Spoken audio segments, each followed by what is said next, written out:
2026 বিশ্বকাপের জন্য 26 সদস্যের দল ঘোষণা করছে আর্জেন্টিনার কোচ স্কলনি।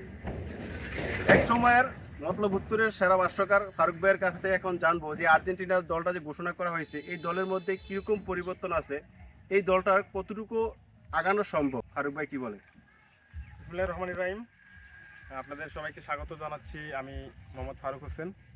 আসলে 2026 বিশ্বকাপ যেটা মেক্সিকো, আমেরিকা এবং কানাডা যেটা হচ্ছে, সেটা কিন্তু স্কোয়াড কিন্তু অলরেডি আর্জেন্টিনার স্কোয়াড কিন্তু ঘোষণা হয়ে গেছে। সেখানে আমরা দেখতে পাচ্ছি যে আর্জেন্টিনার যে কোচ লিওনেল স্কলানি, তিনি কিন্তু স্কোয়াডটি অলরেডি ঘোষণা করে দিয়েছেন। তো সকল জল্পনা কল্পনার অবসান কিন্তু শেষ। আমাদের সকলের প্রিয় যে আর্জেন্টিনার বস লিওনেল মেসি, তিনি কিন্তু এবার বিশ্বকাপ তো রীতিমতো পুনরায় আগের মতোই আছেন। এছাড়া 26 সদস্যের স্কোয়াডটা আমার কাছে খুব ব্যালেন্স মনে হয়েছে। তো এটা নিয়ে আজকে আমরা জাকারিয়া ভাইয়ের সাথে বিস্তারিত আলোচনা করব। তো জাকারিয়া ভাই, আপনাকেও স্বাগতম আমার কাছে। ধন্যবাদ আপনাকে। তো যেই কথাটা বললাম যে স্কলনি যেই দলটা ঘোষণা করেছে এটার ভিতরে খুব ব্যালেন্স একটা টিম, এটাই ফারুক ভাই বললো। তো এই দলের মূল শক্তিটা কি? আমি এই আর্জেন্টিনা দলের মূল শক্তিকে অবশ্যই অ্যাটাকিং লাইনে আমি মেসিকে বলবো। অ্যাটাকিং লাইনেটাকে আমি বেশি এগিয়ে রাখবো আর্জেন্টিনা দলটাকে। গতবারের মতো শুধু অ্যাটাকিং লাইনে তেমন কোনো পরিবর্তন আমি দেখতে পাচ্ছি না। শুধুমাত্র পাওলো দিবালা এবং আনহেল ডিমারিয়া জানেন যে আপনারা ইতিমধ্যে অবসর নিয়েছেন তিনি, কিন্তু পাওলো দিবালা তিনি কিন্তু এবারের স্কোয়াডে চান্স পান নাই, সেটা আপনারা জানেন। আর রীতিমতো বাকি যারা আছে সবাই কিন্তু এটাতে চান্স পেয়েছে। তো আমি আর্জেন্টিনা দলটাকে ওভারঅল সব দিকের বিবেচনাতে আমি অবশ্যই অ্যাটাকিং বা ফরওয়ার্ড লাইনটাকে এগিয়ে রাখবো। গোলকিপার এমি মার্টিনেজ সম্পর্কে যদি একটা লাইন বলে যান। গোলকিপার এমি মার্টিনেজ, আপনারা জানেন গত বিশ্বকাপে তিনি কিন্তু গোল্ডেন গ্লাভস কিন্তু তিনি জয়লাভ করেছেন। তো আর রীতিমতো তিনি কিন্তু প্রত্যেকটা পেনাল্টি শুটে আপনারা জানেন তিনি পাগলা বা খেপাটে মার্টিনেজ অনেকে বলে থাকে। তো তিনি কিন্তু বরাবরের মতো চমৎকার কিন্তু তিনি সেভ কিন্তু কিছু দিয়ে থাকেন। তো আমরা আশা রাখবো যে এমি মার্টিনেজ বরাবরের মতো এবারও অনেক ভালো একটা পারফরমেন্স আমাদেরকে উপহার দিবে। ইন্টার মিমি হয়ে লিওনেল মেসি লাস্ট মেসি কিন্তু একটা ইনজুরির সংখ্যায় পড়েছে, এটা আমরা সোশ্যাল মিডিয়ায় দেখলাম। তো এই ব্যাপারটা কি দলে কোনো বা ম্যাচের মধ্যে কোনো প্রভাব পড়বে না স্কুলের এই দলের মধ্যে? লিওনেল মেসি কি আগের মতো পারফরমেন্স করতে পারবে কিনা? আমরা লিওনেল মেসির ইনজুরি সম্পর্কে যতটুকু জানি যে তেমন আহামরি কোনো গুরুত্বপূর্ণ ইনজুরি না। তো আমরা খুব শীঘ্রই আশা করি যে লিওনেল মেসির যে ইনজুরিটা আছে এটা রিকভার করে প্রথম ম্যাচ থেকে সে আশা করি শুরু করতে পারবে। আর ডিফেন্ডার ওতামেন্দি, এ তো দলের মধ্যে একদম সেরা একটা ডিফেন্ডার, এর সম্পর্কে কি আপনি কিছু বলবেন?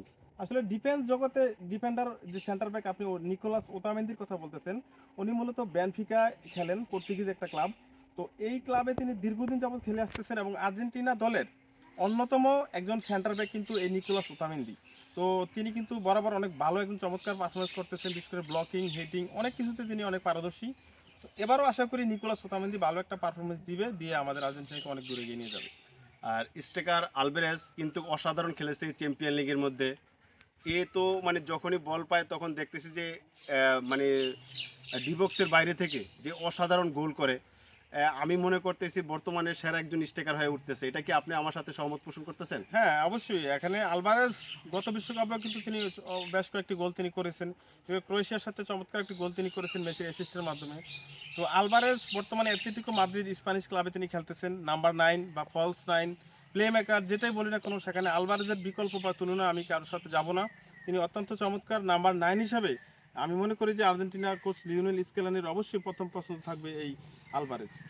গত বিশ্বকাপে আমরা দেখছি দিবালাকে দলের মধ্যে, কিন্তু তাকে সেভাবে ম্যাচ টাইম দেওয়া হয়নি।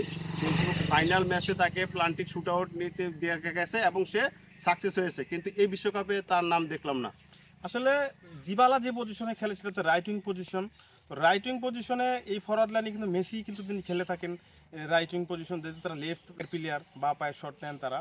তো সেখানে এবার পাওলো দিবালা নাই, সেখানে কিন্তু আরও একজন চমৎকার তরুণ তুর্কি কিন্তু তাকে নেওয়া হয়েছে, জিওভানি সিমিওনে। অর্থাৎ সাবেক যে সিমিওনে আছিল, ওই সিমিওনের ছেলে হচ্ছে জিওভানি সিমিওনে, যিনি স্প্যানিশ ক্লাব অ্যাটলেটিকো মাদ্রিদও খেলে থাকেন।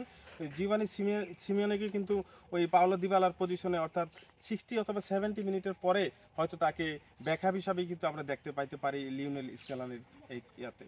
ওভারঅল এই আর্জেন্টিনার 26 সদস্য দলটা নিয়ে স্কেলানি কতটুকু এগোতে পারে? তারা কি তাদের এই শিরোপা ধরে রাখতে পারবে যে এর আগের বার যে চ্যাম্পিয়ন হয়েছে এবারও কি তারা হট ফেভারিট হয়ে মাঠে নামবে? আমি গতবারের মতো আর্জেন্টিনাকে এবার অত হট ফেভারিট আমি দেখতেছি না। আমি আশা করি যে হয়তো আর্জেন্টিনা এবার অনেক ভালো কিছু করবে। বাট আপনাকে মনে রাখতে হবে যে আর্জেন্টিনার পাশাপাশি অন্যান্য ইউরোপের যেই বড় বড় দলগুলো, বিশেষ করে আপনি ফ্রান্সের কথা বলবেন, পর্তুগালের কথা বলবেন, স্পেন, পর্তুগাল এবং অন্যান্য আরও কিন্তু দল আছে, অনেক ছোট বড় সুইজারল্যান্ড, নেদারল্যান্ড অনেক দলই আছে, বেলজিয়াম আছে। তো এগুলাকে টেক্কা দিয়ে কিন্তু আপনাকে যদি ফিফার সেই সোনালী ট্রফিটা আপনাকে নিতে হয়, এই দলগুলাকে টেক্কা দিয়ে কিন্তু আপনাকে মাঠে জিততে হবে। তো সেখানে লিওনেল স্কেলানি আসলে গতবারের মতো কতটুকু এই দলটাকে নিয়ে কাজ করতে পারবে সেটা আমরা দেখার বিষয়। তো আশা করি আমরা আর্জেন্টিনা অনেক ভালো কিছু করবে, তবে গতবারের ফর্মটা যদি এবার ধরে রাখতে পারে সেক্ষেত্রে কিন্তু ভালো কিছু করা সম্ভব। অন্যথায় কিন্তু 1-1 ব্যাটেলে যে কোনো ম্যাচে হেরে গেলে কিন্তু বিশ্বকাপ থেকে বিদায় নেওয়া লাগবে। কিন্তু আমরা এই যে পর্তুগালের নামটা শুনি, তারা ফেভারিট থাকে, হট ফেভারিট হয়ে মানে বিশ্বকাপ দলে অংশগ্রহণ করে, কিন্তু তাদের মানে বিশ্বকাপ মঞ্চে ওভাবে জ্বলে উঠতে আমরা দেখি না। মানে সবসময় দেখা যায় তারা গ্রুপ স্টেজের পরে কোয়ালিফাই হয়, তারপরে কিন্তু তারা আর কিন্তু তাদের সেই ভারসাম্যটা ধরে রাখতে পারে না। না, আমি আপনাকে পর্তুগালের বিষয়টা যেহেতু আপনি নিয়ে আসছেন, পর্তুগালে বলবো এই বিশ্বকাপে যদি সবচেয়ে সেরা আমি বলবো আমার বিবেচনায় যদি মিডফিল্ড জগৎ থাকে সেক্ষেত্রে সেখানে পর্তুগাল, যেখানে আছে জোয়াও নাভাস, ভিটিনহিয়া এবং ব্রুনো ফার্নান্দেসের মতো অভিজ্ঞ মিডফিল্ডার, যাদের মতো এত অভিজ্ঞ এবং বর্তমান ফর্ম বিবেচনায় এতটা এগিয়ে আছে পর্তুগাল, আমার কাছে মনে হয় না যে মিডফিল্ড জগতে এই বিশ্বকাপে পর্তুগালের মতো এত স্ট্রং মিডফিল্ড আর কারো আছে। ধন্যবাদ, আপনি খুবই সুন্দর করে এই বিশ্লেষণ করলেন যে আর্জেন্টিনা দলটা নিয়ে, এবং আমরা পর্তুগালের মধ্যে একটু ঢুকে গেছিলাম। খুবই সুন্দর কথা বলছেন। তবে দেখা যাক এই বিশ্বকাপে আর্জেন্টিনা দল কতটুকু এগাতে পারে এবং তারা তাদের কাঙ্ক্ষিত যে শিরোপা, সেই শিরোপাটা অর্জন করতে পারে কিনা সেটার অপেক্ষা করার জন্য কিন্তু আমাদের এই বিশ্বকাপের মঞ্চের ফাইনাল পর্যন্ত অপেক্ষা করতে হবে। পরিশেষে আমি ফারুক ভাইয়ের কাছে এটাই জানতে চাইবো, দর্শকের উদ্দেশ্যে কি বলে? আমি দর্শকের উদ্দেশ্যে বলবো, তার আগে আমি আর্জেন্টিনা স্কোয়াডটা সম্পর্কে একটু সংক্ষেপে যদি বিবরণটা আপনাদেরকে দেই।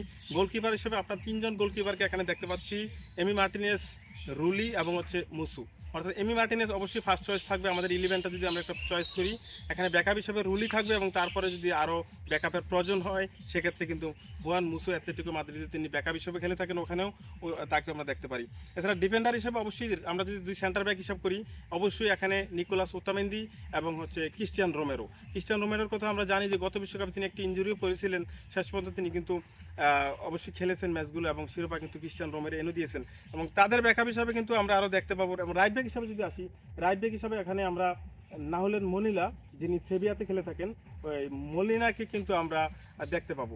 তো মলিনা কিন্তু অসাধারণ খেলতেছে, দেখতেছি আমরা টানা কয়েকটা ম্যাচ, মানে মাসের পর মাস 2 মাস টানা দেখলাম যে লিগের মধ্যে অসাধারণ পারফরমেন্স করেছে। অনেকে বলতেছে বিশ্বকাপের আগে কি মলিনার পায়ের মধ্যে পাওয়ার বেশি ছিল নাকি?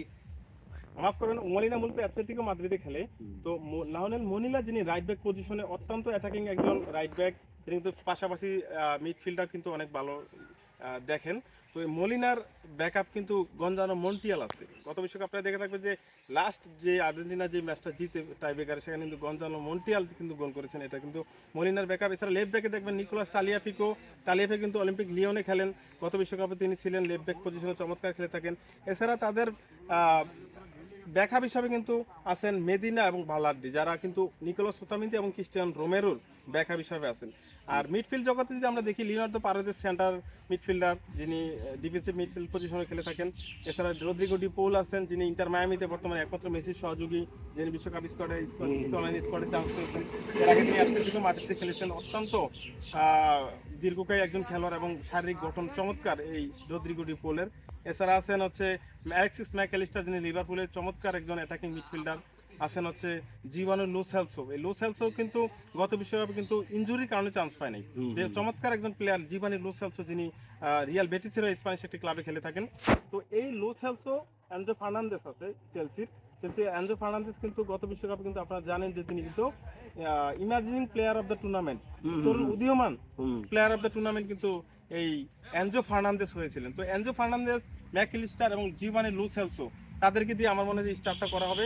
এছাড়া সেন্টার ব্যাক হিসাবে ফলস 9 বা নাম্বার 9 হিসাবে কিন্তু এখানে দেখা যেতে পারে হুলিয়ান আলভারেজকে। রাইট উইং হিসাবে অবশ্যই মেসিকে আমি দেখবো। আর লেফট উইং হিসাবে এখানে আছেন হচ্ছে নিকোলাস গঞ্জালেস অথবা আছে লাউতারো মার্টিনেস।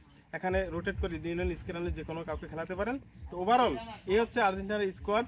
ব্যাকআপ হিসাবে আরও কয়েকজন আছেন, এখানে আমরা ওই জিভানি সিমিওনে এবং নিকো পাস নতুন একজন তরুণ উদীয়মান তুর্কি, সেও কিন্তু রাইট উইংয়ে খেলে থাকেন, তাদেরকে আমরা দেখতে পারি। ওভারঅল গতকালকে আর্জেন্টিনার স্কোয়াড কিন্তু ঘোষণা হয়ে গেছে, আপনারা ইতিমধ্যে দেখেছেন। তো এটা নিয়ে আমার সংক্ষিপ্ত বিবরণী। আপনাদের যদি কোনো কোশ্চেন বা প্রশ্ন থেকে থাকে অবশ্যই জানাবেন। ঠিক আছে, আপনাদের সবাইকে স্বাগতম। আসসালামু আলাইকুম। লাউতারো মার্টিনেজ যখন ইনজুরি কাটিয়ে ইন্টার মিলান হয়ে খেললেন, মানে অসাধারণ পারফরমেন্স করেছে এবং ট্রফি কিন্তু উদযাপন করেছে। হ্যাঁ, ইন্টার মিলানের যে লাউতারো মার্টিনেজ ইতালিয়ান ক্লাব, ওখানে কিন্তু তিনি দীর্ঘদিন যাবৎ নাম্বার 9 হিসাবে কিন্তু চমৎকার খেলে আসছেন লাউতারো মার্টিনেজ। এবং গত বিশ্বকাপে কিন্তু লাউতারো মার্টিনেজকে প্রথমে গ্রুপ পর্বের ম্যাচগুলোতে কিন্তু তাকে স্টার্টিং করানো হলেও পরবর্তীতে তাকে একটু অফ ফর্মের কারণে কিন্তু হুলিয়ান আলভারেজকে কিন্তু তিনি প্রথম স্টার্টিংয়ে নিয়ে আসা হয় নাম্বার 9 হিসেবে। এবং পাশাপাশি তিনি 4-4টি গোল করেন, আপনারা দেখেছেন ক্রোয়েশিয়ার সাথে গোল করেছে, এছাড়া অন্যান্য আরও 2-3টি গোল তিনি করেছেন। তো আমার কাছে মনে হয়েছে যে নাম্বার 9 হিসেবে হুলিয়ান আলভারেজ প্রথম চয়েস, লেফট উইং হিসাবে লাউতারো মার্টিনেজ কিংবা নিকোলাস গঞ্জালেসকে দেখা যেতে পারে, কিংবা হাফ টাইমের পর অর্থাৎ 60-70 মিনিট পরে কিন্তু আমরা লাউতারো মার্টিনেজকে এই হুলিয়ান আলভারেজের নাম্বার 9 জায়গায় দেখলেও দেখতে পারি লিওনেল স্কলোনির স্কোয়াডে। তো আমরা একবারে শেষ প্রান্তে চলে এসেছি। আর্জেন্টিনার দলটা ঘোষণা করা হয়েছে। এখানে আপনাদের কি মনে হয় যে যেই দলটা ঘোষণা করা হয়েছে এই দলটা কি পারফেক্ট দল হয়েছে কি না? আর আপনার পছন্দের কোনো যদি আর্জেন্টিনার যে মনে করেন যে এই প্লেয়ারটাকে রাখা হয় না, সেটাও কিন্তু এই ভিডিও নিচে কমেন্ট করে জানাতে পারেন। সবাইকে অসংখ্য ধন্যবাদ। আসসালামু আলাইকুম।